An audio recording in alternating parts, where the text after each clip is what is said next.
do lidio. ¿Cómo trabajo con un do lidio?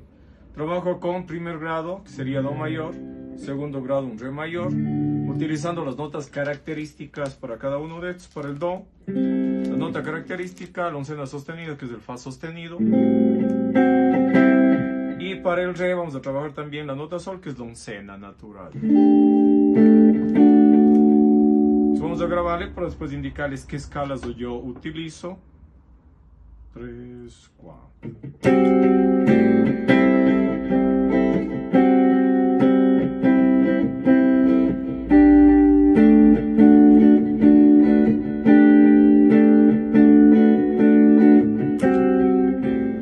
Ahí estamos con el do y nos vamos al re. Voy a utilizar una pentatónica lidia.